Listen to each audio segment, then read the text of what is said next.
Баршаңызға сәлем. Бүгін 2 сынып қазақ тілі 85-ші сабақ.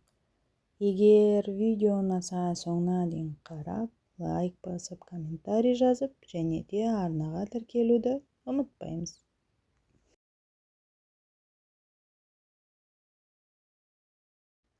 Сөз таптары. Біз бұл тақырыптан сөз таптарын ажыратуды үйренеміз, және де мәтін мазмұны бойынша сұрақтар қоя алатын боламыз. Бірінші жаттығу: мәтінді түсініп оқы. Нартай мен атасы көршісінің үйіне келді. Оларды құрметтеп төрге шығарды. Осыдан кейін үй иесі сәбиді алып келді. Сәбиге ат қою үлкен міндет деп Нартайдың атасы сәбиді қолына алды. Оның құлағына «Сенің атың Ержан» деп 3 рет айғайлады. Сонан соң үй иесіне қарай бұрылып, «Енді Ержаныңды өз қолыңа алып, бесігіне апарып жатқыз» деді. Басқа қонақтар Ержанның өмір жасы ұзақ болсын деп тілектерін айтып жатты. Мәтін мазмұны бойынша бір-біріңе сұрақ қойыңдар. Мәтін бойынша сұрақтар: бірінші, Нартай мен атасы қайда келді? Екінші, оларды кім қарсы алды? Үй иесі не алып келді? Сәбиге атты кім қойды? Сәбиге қандай ат қойылды? Қонақтар Ержанға қандай тілек айтты? Мәтіннен кім, не сұрақтарына жауап беретін сөздерді теріп жаз. Мәтіннен кім деген сұраққа жауап беретін сөздер: Нартай, атасы, үй иесі, қонақтар, Ержан және сәби. Ал не деген сұраққа жауап беретін сөздер: үй, бесік, ат және тілек.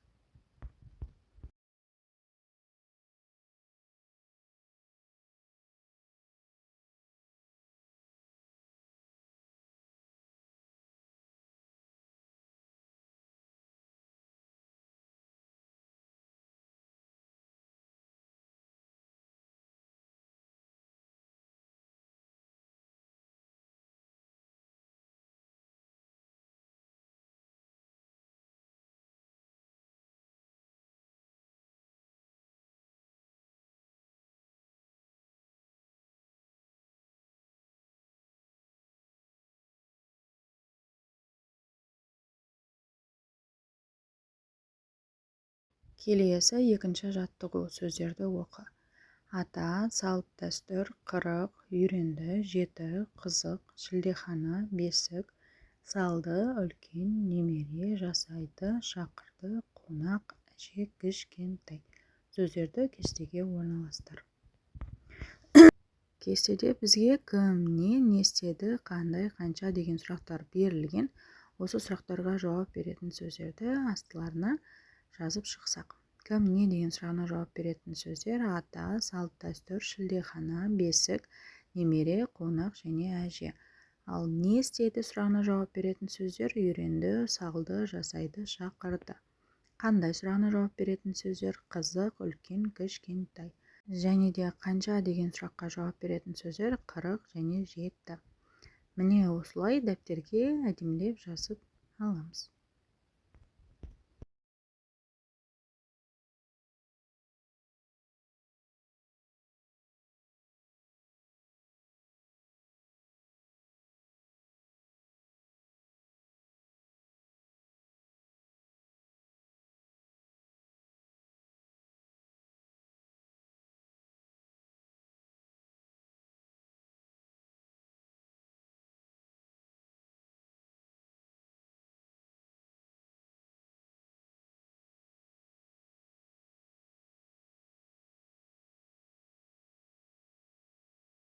Келесі бізге берілген ережеге тоқтала кетсек. Сөздер мағынасына қарай бірнеше сөз табына бөлінеді. Олар: зат есім, етістік, сын есім, сан есім. Бұлар сөз таптары болып саналады. Ережені мұқият оқып жаттап аламыз.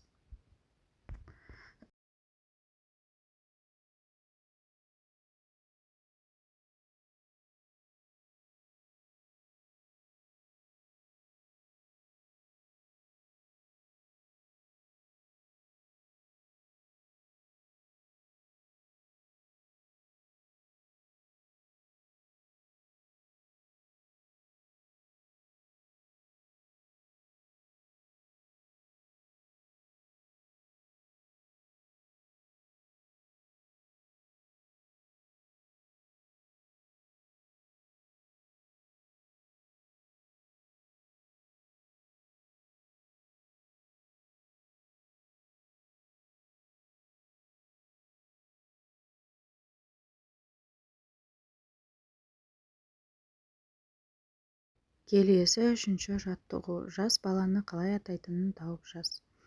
Бірінші, сәби, бөпе, бөбек және балапан. Мұнда сәби дегенде б әріпі, бөпе дегенде п әріпі, бөбек дегенде б әріпі және де балапан дегенде л әріптері қалып кеткен. Соларды орнына қойып, дәптерге әдемілеп жазып аламыз.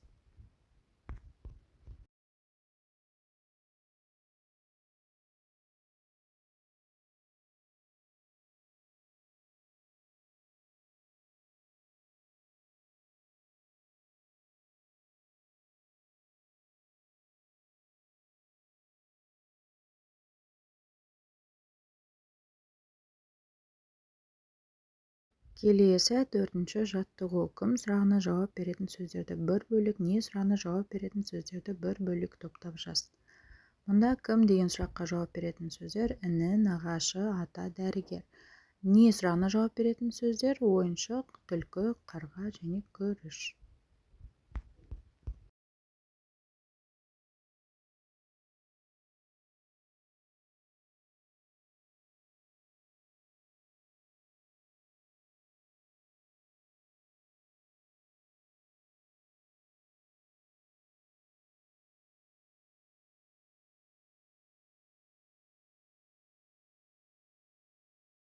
Келесі шығармашылық үзіліс. Бесінші жаттығу. Атам әңгімешіл әрі көп білетін кісі. Кеше інім екеумізге қазақ халқында 7 қазына деген ұғым бар. Сендер соны білемісіңдер дегенде тосылып қалдық. Сен қалай жауап берер едің?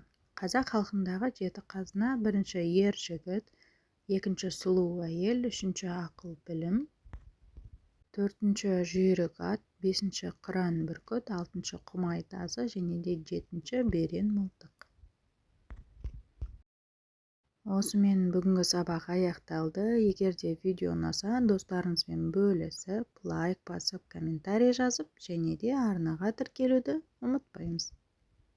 Және де түсінбеген жерлеріңіз болса, сұрақтар туындаса, комментарийға жазып сұрай берсеңіздер болады. Мен міндетті түрде барлықтарыңызға жауап беретін боламын.